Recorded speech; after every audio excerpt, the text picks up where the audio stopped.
este tipo de esquelas de citación o cartas inductivas.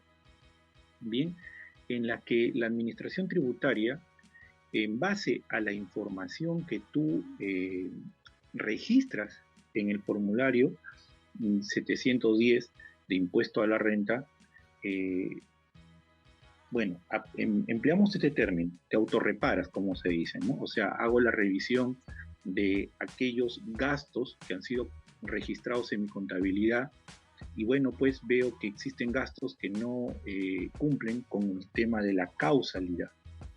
Por lo tanto, de acuerdo a las casillas que se me presentan en el tema de adiciones, yo realizo pues la anotación.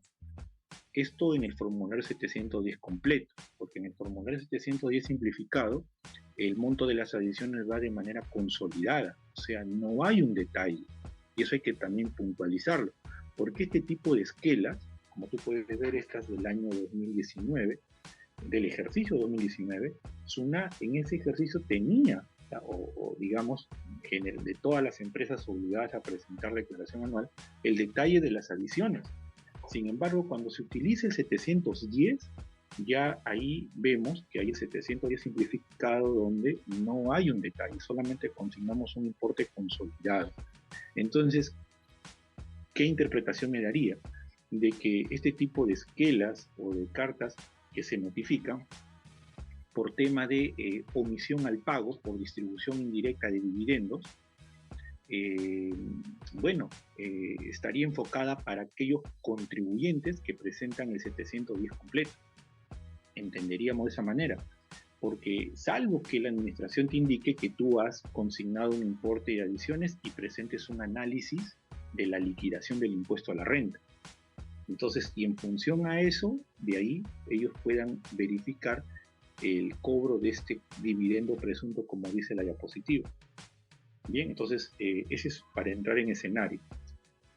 Entonces, esta empresa ha presentado su declaración anual de 2019 y bueno, en la casilla de adiciones ha registrado importes en lo que son gastos personales y tenemos en gastos cuya documentación no reúne los requisitos para ser considerados comprobantes de pago. Muy bien. Entonces, esto en virtud al artículo 44 del impuesto a la renta. ¿Qué te dice la administración? Entonces, paga el 5% por estas adiciones permanentes que tú has registrado. Bueno, en el tema de gastos personales, lo vamos a ver ahorita ya concordado con la legislación, en mi opinión no hay mucho que discutir, no hay mucho, pero más bien sí en lo que son los gastos cuya documentación no reúna requisitos.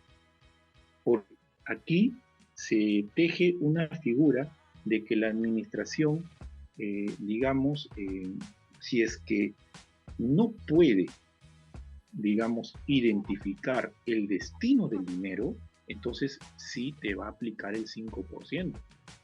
Hay que tener en cuenta que la carga probatoria es del contribuyente. Pero si tú pruebas que, por ejemplo, vamos a suponer, eh, estamos a inicios de las fiestas de fin de año, muchas de las empresas decoran sus ambientes. Y bueno, un trabajador va una, digamos, a un negocio y compra adornos de Navidad y por ejemplo, y también luces. Pero como este trabajador desconoce del todo el tema de la emisión electrónica, le dan, por ejemplo, una factura impresa. Entonces, cuando este documento lo liquida en caja, entrega los adornos, las luces, el árbol que ha comprado y pasa a contabilidad. Contabilidad verifica que el proveedor está obligado a emitir factura electrónica. Sin embargo, le entregó una factura impresa. Y peor aún que esta factura no tiene la leyenda de documento emitido en contingencia, o comprobante de pago emitido en contingencia. Entonces, eso es una figura que es un documento que no tiene validez tributaria y por lo tanto lo que tenemos que hacer es, para efectos tributarios, adicionarlo a nuestra renta. Entonces, la pregunta ahí es, ese tipo de escenarios, de casos, implica que a pesar que sobre ese gasto, que es real, porque hasta el arbolito, las luces, los adornos, que sirve para un tema de imagen de la empresa hacia sus clientes, proveedores o quienes visiten el local, pague encima el 29.5% y sobre eso me cobren el 5% y también no tenga derecho a utilizar crédito fiscal. O sea, de impuesto a la renta IGB no hay discusión, pero en ese 5% es justo. O sea, ese dinero, por citar este término, se lo llevó el socio, el accionista, el titular, se lo llevó el dinero. No, señores, sino es que lo que pasa es que es un documento que, bueno, pues, si bien es cierto, acredita que yo te compré algo, pero no tiene, digamos, validez tributaria. Entonces, ahí es un punto donde yo voy a tener que defender a la empresa respecto a ese 5% que me quiere cobrar la suma. Entonces, en este documento, la administración te dice, mira, tú mismo, yo no lo he hecho, sino en base a tu declaración, tú has consignado 30 soles de gastos personales y 172.000 soles por documentos que no reúnen requisitos y características. Te cuento el contexto de esta empresa. Los 30 soles creo que es un arreglo floral que digamos, una accionista le obsequió una billetera a su esposo, me parece, pasó una factura por ahí, ¿ya? Entonces, de esa manera ahí no hay nada que discutir, ¿ya? Entonces, ahí tú no puedes pasar o utilizar dinero de la empresa en gastos personales, no se puede. Pero dentro de los 172.000 soles existen, te cuento, por ejemplo, gastos de viaje que cuentan con declaración jurada. Según dicen los trabajadores, en el lugar que fueron no hay comprobante de pago y los negocios no emiten ni boleta ni factura, hacen su declaración jurada. ¿Qué más? Existen, por ejemplo, pagos que se realizan a personal que está fuera en planilla, pero con recibo de caja, sí, nada más. Mira, ya, caso real. Otro, hubo mantenimiento de los servicios higiénicos de la empresa, hicieron recibo de caja. Bien, bueno, hay a veces taxis, no utilizan la planilla de movilidad, hacen un recibo, un vale de caja para dar taxi. Entonces son documentos que no reúnen, pues, ¿no? Entonces el área contable lo ha registrado, el gasto de acuerdo a su naturaleza desde el punto de vista contable, pero tributariamente no cumple el requisito para ser considerado ese documento comprobante de pago y por lo tanto existe esa adición. Entonces te hace una liquidación, te dice, mira, en base a lo que tú has registrado, ya tú tienes 172.756. Al 5% te corresponde pagar 8.637 por dividendo presunto. ¿Ok? Listo, muy bien. Entonces, como ya mencioné, el inciso A, que es gastos personales, en mi opinión no hay mucho que discutir. Tengo que aceptar los 30 soles y pagar sobre esos 5%. En la práctica, ¿qué sucede, señores? Hoy con CIDE nos enteramos de todo. De todo. Entonces, ¿qué pasa? Por ejemplo, aquellos que han estado en el curso que he editado, con capacidad de más, hemos visto el caso de la exclusión de comprobantes de pago, ¿ya? Y que lo vamos a volver a repetir la próxima semana, quizás con nuevos casos. Entonces, por ejemplo, ¿qué veía? Es una empresa que se dedica a lo que es servicios de veterinario, ¿ya? Y dentro de las facturas que tiene en su poder, ¿ya? Se encuentran facturas por consumo de alimentos. Entonces yo le preguntaba a la titular, ¿con quiénes has consumido? Y bueno, me indicaba, no, es que la verdad que invité a mi familia a comer. Yo le digo, eso, en un lenguaje muy sencillo, se llama distribución de utilidades. Inclusive es una empresa que recién ha nacido. O sea, ni siquiera tienes un estado financiero aprobado para saber cómo está el negocio y poder adelantarte utilidades. Entonces, la primera lección que tienes que aprender es que cuando, digamos, emprendes un negocio, evita, digamos, retirar el dinero de la caja, porque le vas a crear un señor problema a la contabilidad.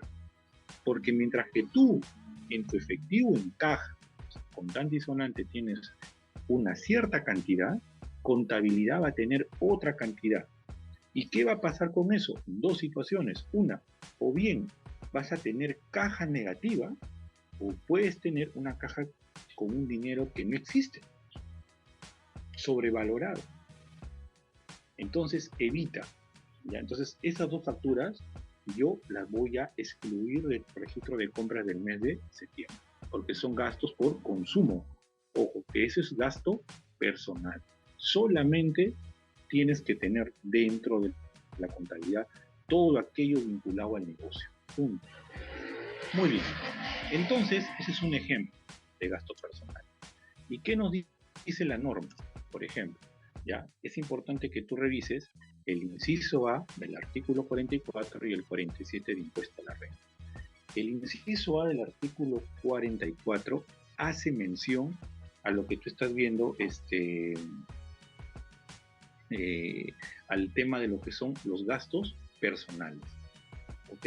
Entonces, aquel gerente que es a la vez accionista de una sociedad anónima, aquel participacionista, aquel titular de una IRL que no tiene, digamos, la cultura de que el dinero de la empresa es de la empresa, no es de él, y utiliza la tarjeta para realizar compras personales. Yo he visto, por ejemplo, una empresa que se dedica también a confeccionar vestidos de novia, que el gerente que es accionista y la tiene también otro accionista que se dedica a la parte de producción, se han comprado casacas de una marca reconocida de cueros por 1.500 soles, o sea, eso no te da crédito fiscal. Tiene facturas que viene pagando por la compra de una camioneta. O sea, y la camioneta, o sea, de un carro, una camioneta es un carro, es una RAC 4x4. Digo, ¿cuál es la razón que...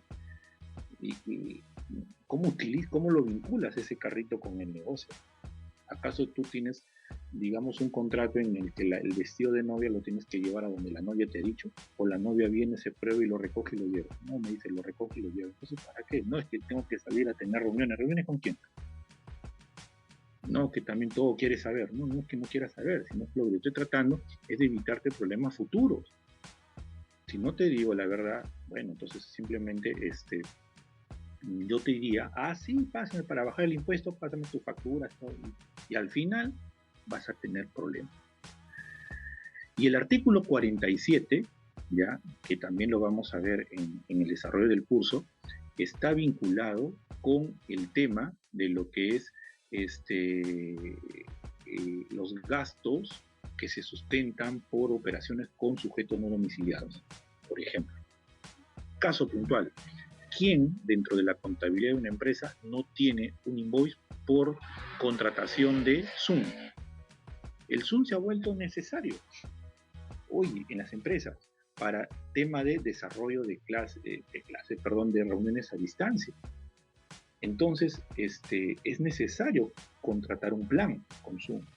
Entonces, y Zoom lo que hace es, tú colocas el número de tarjeta o cuenta y te va a cargar automáticamente el plan contratado mes a mes o de acuerdo a la oferta que tú creas conveniente contratar. Pero una pregunta, Zoom está generando renta de fuente peruana. Bien, listo. Entonces, ahí hay un impuesto a la renta que debías retenerle, pero no se puede. Sí, pues no se puede. Porque legislativamente no hay una operatividad como retener. Entonces, tú, empresa peruana que has contratado, tienes que asumir el pago de impuesto a la renta. Y eso te dice el artículo 47, cuál es el tratamiento que se le da a ese tipo de impuesto a la renta que tú asumes. Y el inciso G del 24 te dice distribución indirecta. Ya, por si acaso, no es solamente dinero, también es en especie, dice, ¿no? Que resulte renta agravable de tercera categoría. Entonces, si retomamos el cuadrito que está en la diapositiva anterior, estos montos que tú vemos acá de 30 soles y 172.000 soles, yo lo adiciono a mi renta bruta y sobre eso voy a determinar la renta neta y voy a aplicar la tasa de impuesto a la renta, ¿verdad? Así es. Entonces, ¿qué dice? Toda suma que resulte renta gravable de tercera categoría. Por lo tanto, los 30 soles y los 172.000 son renta gravable. Y por lo tanto, ¿qué dice? En tanto signifique, ahora viene la condición, en tanto significa una disposición indirecta. ¿Qué significa indirecta, profesor? Significa de que tú, ya, lo que haces es, tomas el dinero de la caja de la empresa, utilizas el dinero de la tarjeta de la empresa para incurrir en gastos que no tienen nada que ver con el negocio. Esa es una disposición indirecta. ¿Estamos? Muy bien. Entonces, y esos gastos, lo que hace el área de contabilidad es adicionarlo. Y al adicionarlo se grava con renta. Entonces, analizando el hecho generador, vemos que eso, según el inciso G, constituye distribución indirecta, gravado con el 5%. ¿Correcto? Muy bien. Eso es distribución indirecta. Y el reglamento del impuesto a la renta, en su artículo 13b, señala que se entiende por disposición indirecta. Y por ejemplo, aquí nosotros podemos leer, ¿ya? Y este 13b del reglamento te da una lista de todos aquellos gastos que constituyen disposición indirecta. Entre uno de ellos, mira, aquellos gastos susceptibles de haber beneficiado a un accionista, participacionista y titular. O sea, accionista, sociedades anónimas, participacionistas, SRL, titular, IRL. ¿Ya? Muy bien. Entonces, aquel gasto que, dice acá, haya beneficiado. Un ejemplo de ese párrafo. ¿Qué pasa si, por ejemplo, un accionista ya retira dinero de la caja de la empresa y paga la pensión de uno de sus hijos en un colegio particular y le pasa la factura a caja liquidando, rindiendo cuentas que hizo con el dinero? ¿Eso qué es? Ese es un gasto que benefició ¿a quién? Al accionista. ¿Ya? Gastos particulares ajenos de negocio. ¿Cuál sería un ejemplo de eso? Oye, yo tengo un carro, muy bien, voy a adquirir galones de combustible y vamos a pasarlo como que si yo hubiese salido a una reunión con un cliente o un proveedor, pero realmente lo he tanqueado para mi uso personal. Ese es un gasto particular, ¿correcto? Entonces, ¿y que son asumidos por quién? Por la persona jurídica. Entonces, aquí, leyendo este artículo 13b, es importante que ustedes lo entiendan, dentro de, bueno, no le llamo dentro del cierre contable tributario, porque esto se tiene que hacer de manera diaria, no esperar el cierre de mes. Revisar los estados o los movimientos bancarios de la empresa. Entonces, cuando tú encuentres salidas de dinero en los cuales, digamos, no justifican, ¿ya?, ingreso por venta de bienes, bueno, ahí no habrá problema, sino salidas de dinero por gastos relacionados a la actividad de la empresa, si no son gastos del titular, del accionista, del participacionista, contablemente, ¿qué es lo que haces? Cargas a la cuenta 14, le pones entregas a rendir o cuentas por cobrar y lo abonas a la cuenta corriente. ¿Para qué? Para que tu cuenta 10 esté cuadrada. Pero generas una cuenta por cobrar y cuando hacemos una revisión de los, del activo de la empresa, ¿ya? ¿Qué sucede? Cuando revisas la cuenta 14. Oye, pero ¿por qué tienes tanta entrega por rendir a cuenta o cuenta por cobrar al accionista, al gerente? No, es que esto de verdad es dinero que él, digamos, ha pagado, son gastos que él ha pagado con dinero de la empresa, pero son gastos personales. Digo, pero eso no deberías haberlo contabilizado de esa manera. ¿Por qué? ¿Lo va a devolver? No, la verdad no creo. Lo que estás haciendo es inflar el activo. O sea, estás aumentando indebidamente el activo. Eso debías haberlo registrado cargando a una cuenta 59 y abonando a la 10.4. Y al hacer eso, pagar el 5% por distribución indirecta en el mes siguiente en el que se produjo ese hecho. Ahora, si el accionista lo va a devolver, bueno, de repente le han hecho un préstamo así rapidito, tome y dame, al toque. Pero difícilmente lo devuelven el dinero. Muy bien, entonces en función a este escenario es que se graba con ese 5%. ¿Ya? Muy bien. Ese es respecto al tema de los gastos personales. Y los gastos cuya documentación no reúne, ahí sí hay salvación. Siempre y cuando lo sepa sustentar. Lo sepa sustentar. Entonces, al inicio de la explicación, ya, luego contesto las preguntas, presten atención, por favor. Ya, les decía, recibos de egreso de caja, en los cuales realice el pago por mantenimiento de servicios higiénicos de la empresa, por tarrajeo, por reparación de una canaleta, por pintado, por estiva, por X motivos, recibos.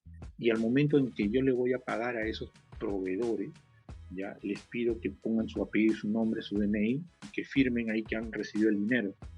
Eso te acredita el destino del dinero. Entonces lo que tú tienes que hacer en virtud a esta resolución, porque esta es, digamos, la defensa frente a ese tipo de esquelas, es decir, un momentito, cuando tú me hablas de gastos cuya documentación no reúne, sí estamos de acuerdo, que se presume que hay una distribución indirecta de dividendos, pero no necesariamente. ¿Por qué? Porque si yo te pruebo, ya, que esos documentos que yo lo he adicionado a mi renta bruta, porque no tengo una factura, una boleta, un recibo por honorario, o un documento que sea considerado comprobante de pago, sino tengo un recibo, un documento interno, el recibo de caja es un documento interno, tú, SUNAT, puedes, ya, revisando, saber cuál es el destino de ese gasto. No es dinero que digamos, se haya llevado el accionista, participacionista o el titular. No, simplemente fue pago por un servicio que lamentablemente este proveedor no tiene comprobante, pero tuvimos la necesidad de incurrir en él. Y es por eso que el Tribunal Fiscal, en esta resolución, la utilizamos para poder hacer los descargos a este tipo de esquelas que se producen posteriores a la declaración anual. Dice lo siguiente, ¿no? No todos los gastos reparables, como ustedes pueden ver ahí, para efectos del impuesto a la renta deben aplicarse la tasa adicional. Obviamente ese 4.1 estuvo vigente en su momento, hoy es 5%, sino solo es aplicable respecto de aquellos desembolsos que signifiquen disposición indirecta. Es decir, ¿qué significa eso? Que SUNAT no pueda, digamos, determinar, ¿ya? O el contribuyente no le pueda demostrar a SUNAT cuál fue el destino de ese desembolso. De esa manera te califica. Y estos 172.000 soles, por no decir el 99.9% está sustentado, con documentos en los cuales el dinero no fue, digamos, destinado para favorecer al accionista, para cubrir gastos de ellos, no, fueron gastos inherentes al giro de negocio, pero que lamentablemente no hay comprobante de pago, pero se tiene la necesidad de incurrir en ellos.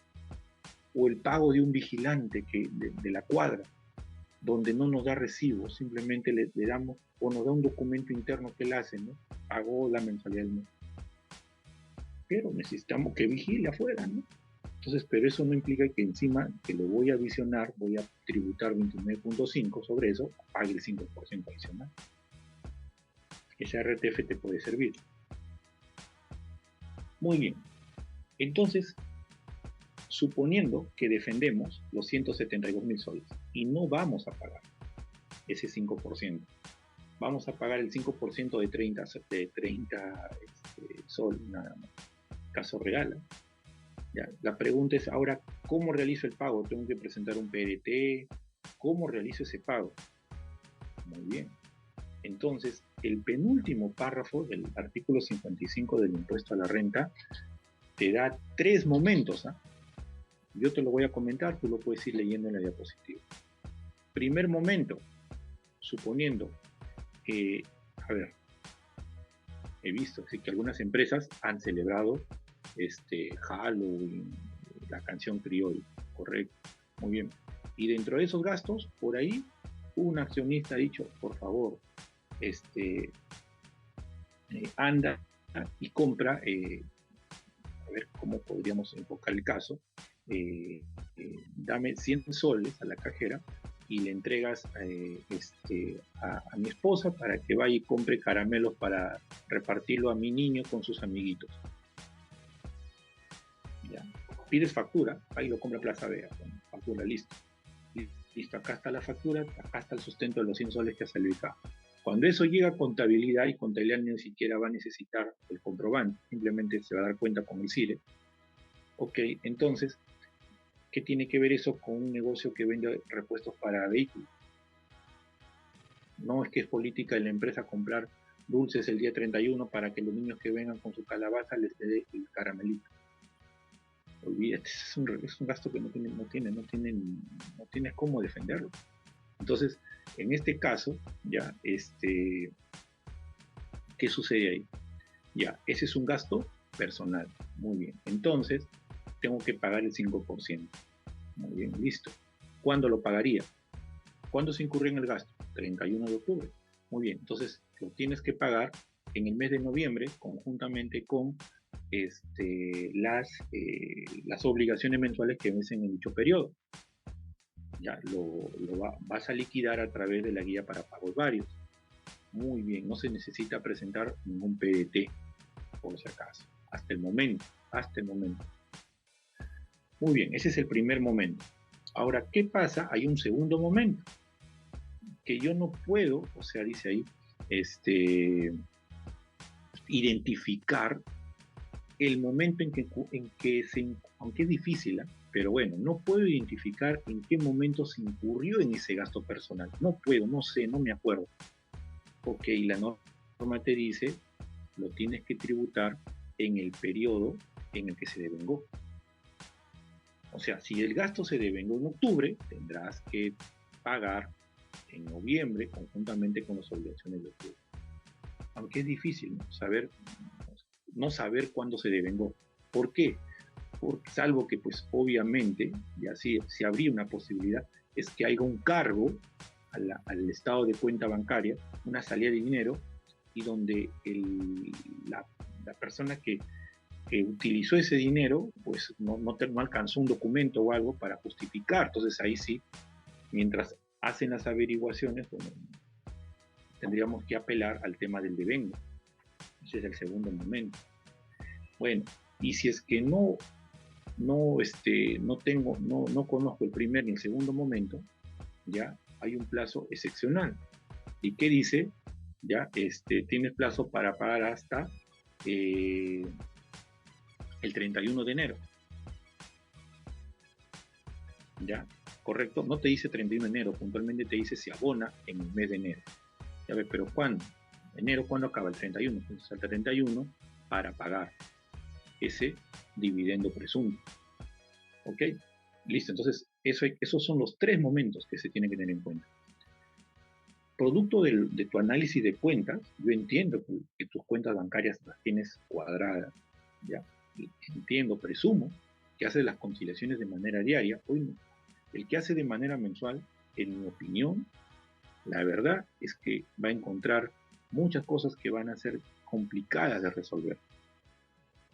Generalmente a las personas que conforman mi equipo de trabajo, yo les doy un jalón de orejas, les digo, me hacen las conciliaciones de manera diaria, no hay excusa que tengan que esperar el día de hoy para tener el estado de cuenta. ¿Por qué?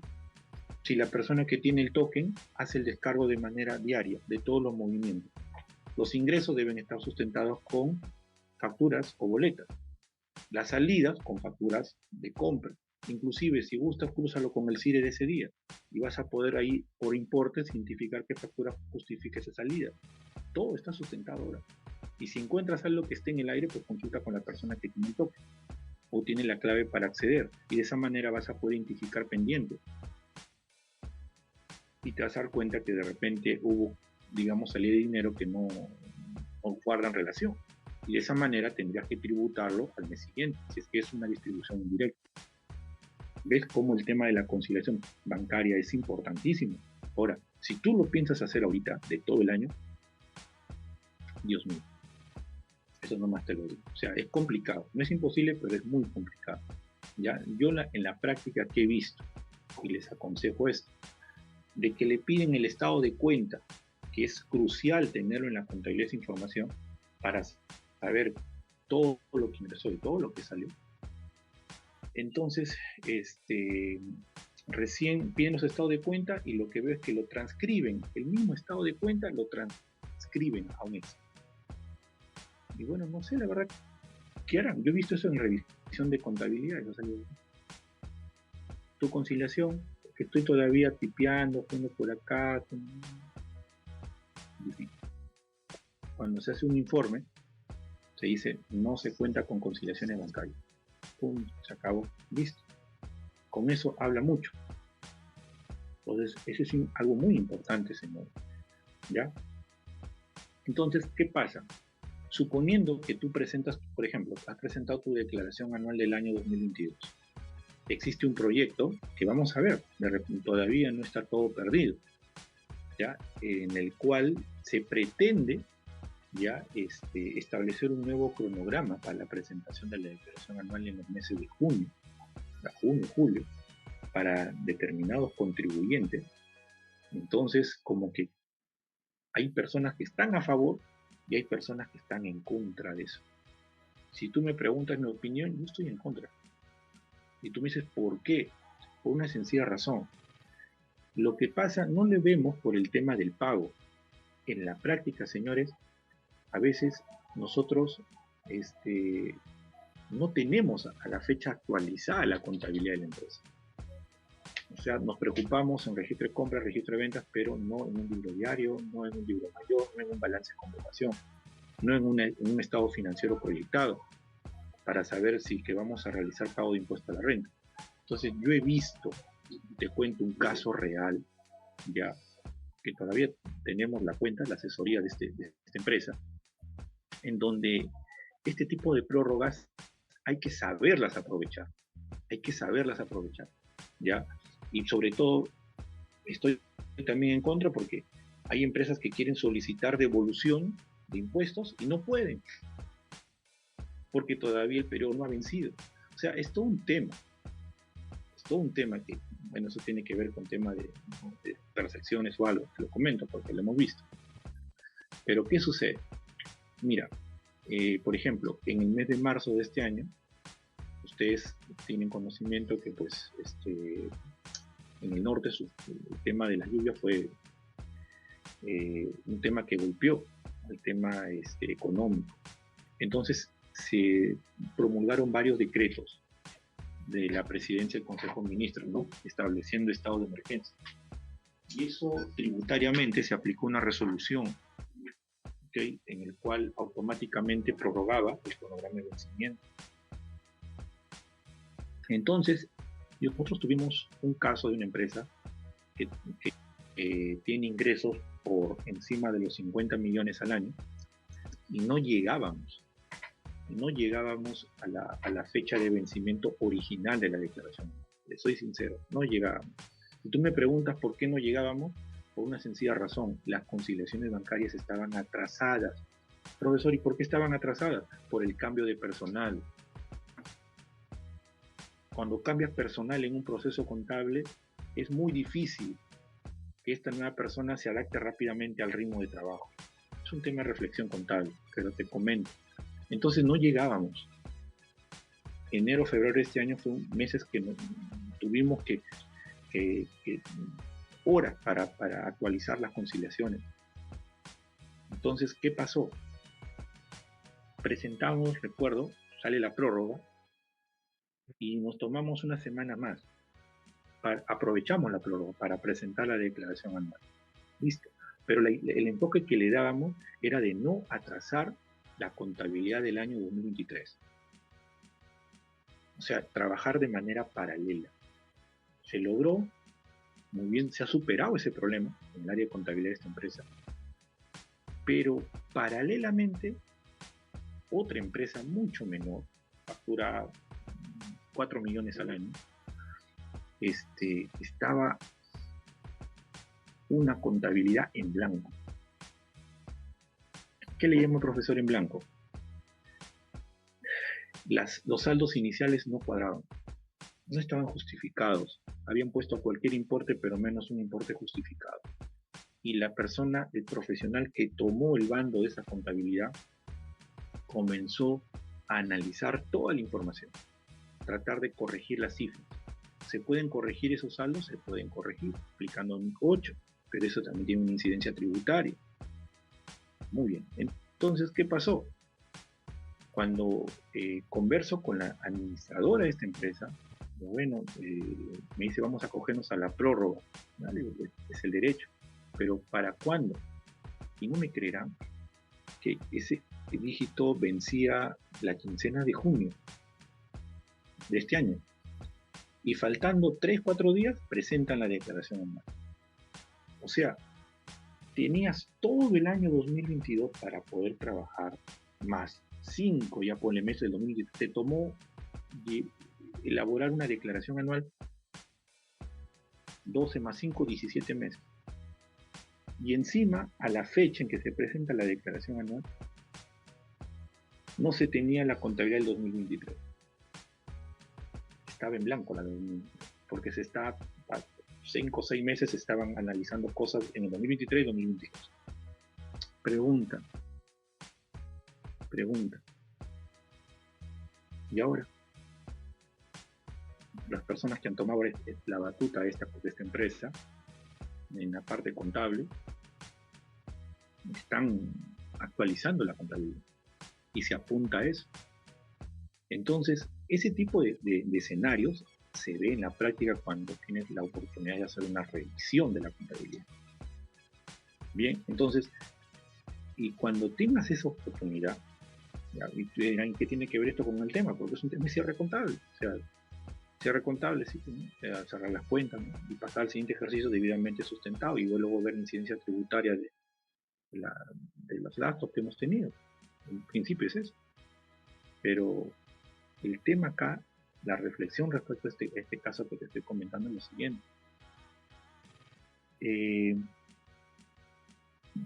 A estas alturas deberías tener todo ya en regla. Y si no lo tienes, pues bueno, tratar de avanzar con el trabajo, porque enero y febrero te tiene que servir para un efecto de análisis tributario, determinación de impuesto a la renta, pero y trabajar de la mano. Lo peor que te puede pasar es que en enero y febrero tengas una fiscalización, ya sea DIGEVO de impuesto a la renta. Es lo peor que te puede pasar. Yo recuerdo, y con esto termino y pasamos a la siguiente diapositiva, esta RTF de observancia obligatoria, de que de aquella empresa que te comento de 50 millones que factura al año, habíamos, digamos, ya la contabilidad al día, todo listo, ok. Ya va, el área de contabilidad ha trabajado bastante actualizando la información, muy bien, listo, ya, váyanse de vacaciones. Y a los 15 días de haber presentado la declaración, fiscalización de impuesto a la renta del año 2017. Donde en este momento todavía no tenemos respuesta al segundo requerimiento, donde sí, ojo, vamos a tener bastante problema. ¿Por qué, profesor? Porque no se cuenta con documentación probatoria de cobranza dudosa, de uso de vehículos, de devolución de mercadería, de valor de mercado de remuneraciones, del costo de ventas, de la fehaciencia de operaciones, y donde nuestro presupuesto es tratar de evitar el golpe menos, o sea, tratar de que esta auditoría golpee en lo menor posible la parte financiera del negocio. Y no sabemos, estamos con ese, todos los días nos levantamos y decimos, ¿y cuándo llegará el resultado? Que yo presumo que va a ser unas 150, 200 páginas, para poder revisar, porque lo están trabajando minuciosamente, la revisión del impuesto a la renta del año 2018. Y entonces, lo peor que nos puede pasar es que esto llegue en diciembre, o que llegue en enero, cuando vamos a estar en implementación ya de CIRE, porque esta empresa entra en enero de 2024, donde a esto súmale la declaración anual del 2022-2023. Te distrae tu atención, y SUNAT también sabe mover sus fichas, donde te va a dar menor tiempo para defensa. Muy bien. Y respecto al dividendo presunto, salió esta RTF este año, el 3 de febrero, donde a SUNAT ya le dan una, podría decirse, una herramienta, ¿no? En la cual, por ejemplo, si te fiscalizo impuesto a la renta, lo que les acabo de comentar del año 2018, y te observo, no sustentaste el gasto por provisión de cobranza dudosa, no me sustentaste el uso de camionetas registrados en el activo, no me sustentaste la devolución de mercadería, no me sustentaste la determinación del costo de venta. ¿Ok? Listo. Entonces, ¡pum! Resultado de requerimiento y notifico resultado de determinación. ¿Qué te dice el auditor? Rectifica. Y si tú buenamente rectificas, estás aceptando lo que el auditor te ha dicho. Ya no hay marcha atrás. Al rectificar una declaración anual de renta, prácticamente aceptas lo que el auditor te ha mencionado, ha determinado.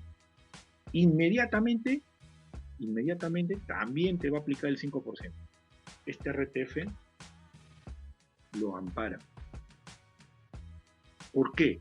Porque el hecho que tú rectifiques el impuesto a la renta, ¿ya? No significa que ya acreditaste el destino de un gasto, ¿no? Simplemente lo que están revisando es causalidad. Y por lo tanto, también te van a cobrar el 5%. No es necesario que te programen otra auditoría, pues no, de frente, también 5%. Y ahí tienes que tú defenderte. Defender con documentación sustentatoria el destino de esos gastos que te han aceptado. Por ejemplo, si es el uso de una camioneta, no lo puedo probar el uso.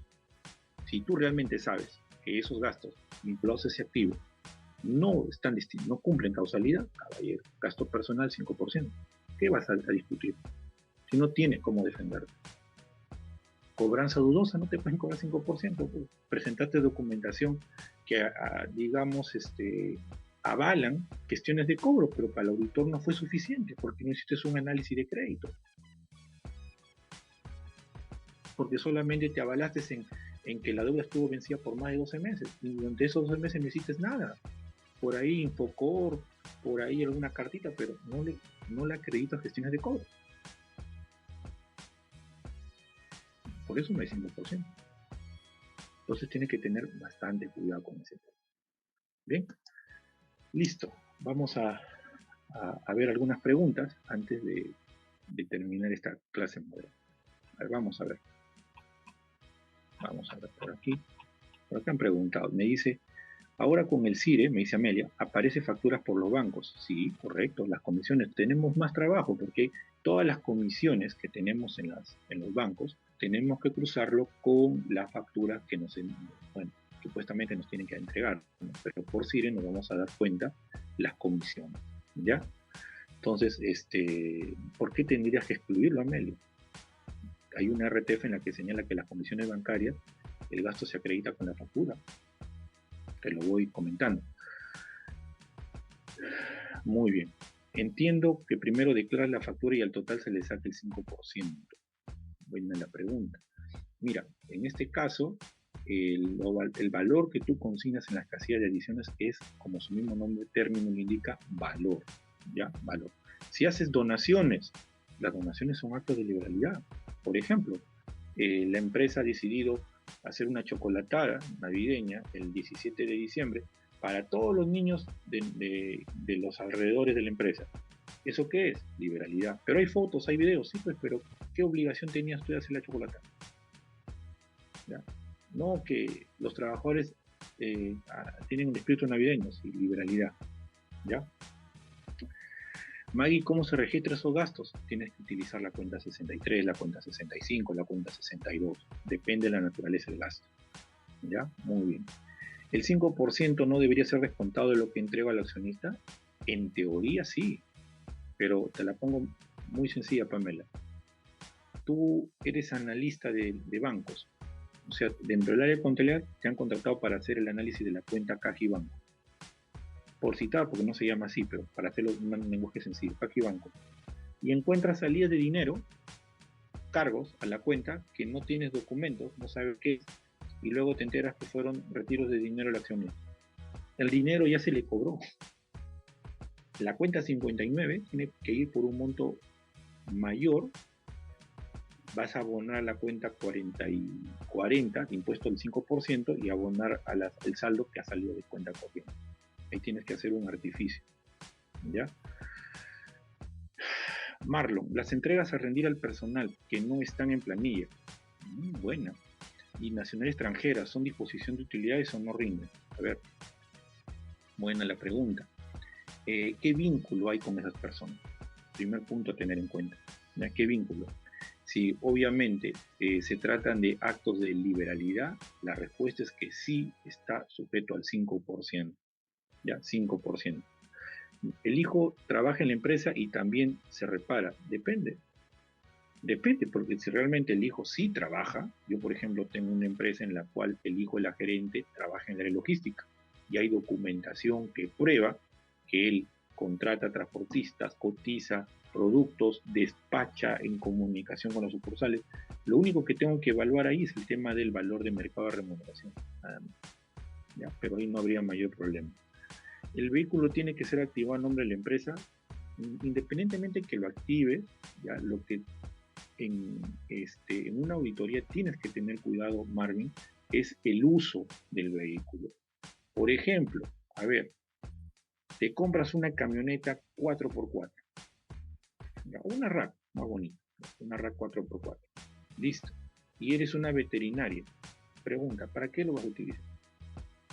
No es que yo voy a recoger a los perritos, así, muéstrame tus contratos. Entonces, yo he visto que veterinarios utilizan unas combis pequeñas cerradas y que sí, ahí van a recoger los perritos de acuerdo al tipo de servicio que brindan a los usuarios. Pero una 4x4, ¿dónde cargas a los perritos? En el asiento. Entonces, quizás por eso me dice usted muy frío en lo que les comentan, ¿no? O sarcástico, no. Lo que pasa es que trato de decirle las cosas como son al gerente, al dueño, para que después no se queje. Diga, nunca me dijiste eso, ¿no? Muy bien. Robles, ¿por qué tendría que pagar el 5% por comprobantes y sustento? La zona asume que ese gasto realizado por la zona más que se asemeja. Si tú lo pruebas, ojo, que ese dinero no se lo llevó el accionista, ganas el caso. Necesitas probar.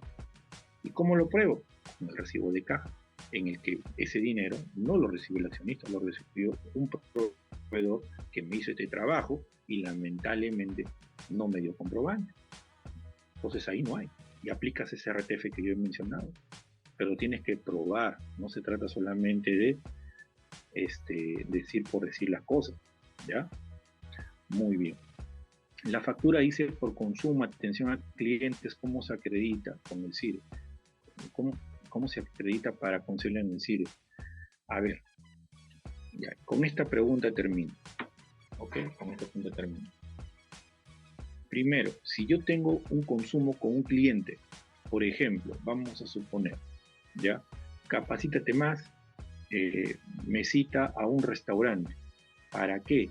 Para proponerme ya las fechas en que vamos a dictar en verano del 2024. Necesitamos que el profesor Carlos nos dé agenda para poder programar cursos de impuesto a la renta, de NIF, de parte laboral, de los aplicativos informáticos que se vienen, del CIRE. Y vamos a hacerle una reunión, vamos a sentarnos en una mesa a consumir algo y a conversar de negocio. Listo. Cuando la gerente de la empresa va a pagar ese consumo, esa factura, va a pedir factura a nombre de Capacidad Tema. En la parte posterior va a colocar reunión con el señor Carlos Quesada, motivo programación de eventos del año 2024. Muy bien, listo. Hasta ahí no hay nada. ¿Qué está teniendo ella? Un gasto de representación. Pero ese gasto sirvió para que Carlos Quesada esté presente en el verano 2024 con Capacidad de Mar. Y de esa manera, en el 2024, se genera ingresos para la empresa. O sea, el gasto se hizo ya en el 2023, pero fue el inicio para poder generar ingresos en el 2024. Previo a ello, ha habido una coordinación del almuerzo. Carlos, nos reunimos el viernes, ¿te parece? Ok, listo, sí, estoy ahí. Bien. Entonces, luego que terminó el consumo, la fotito, muy bien, la factura, hago la rendición. Carlos, de acuerdo a lo que conversamos en la reunión del almuerzo, te doy a conocer los temas que deseo que trates, las fechas tentativas, listo, conforme, en 48 horas te contesto, listo, por todo por correo, pregunto. ¿Puedo probar que el gasto contribuye al tema de generación de ingresos? Por supuesto. Pero aquellos que simplemente dicen gasto de representación, que consumo de alimentos, olviden. Va a ser bien complicado. Entonces, gasto de consumos, invitaciones, conformidad de la invitación, un pequeño informe respecto a qué se trató y cómo eso conllevó a la generación de ingresos, o de repente con proveedores los invité para que me bonifiquen para diciembre y poder generar mayores salida de dinero de la empresa, mejores salir, no haya mucha salida de dinero, bonifiquen y eso trasladarlo en ofertas a mis clientes, diferentes motivos. Pero la invitación, la conformidad de la invitación, el saber qué tema se trató en eso, te puede ayudar a acreditar la causalidad del gasto. No tienes nada de eso, lamentablemente, tú podrás, para ti será un gasto de representación, pero para SUNAT te lo va a reparar. Inclusive hay alertas que con correo o con notificación al buzón que te dicen que por esos gastos no pidas factura. Bien, listo.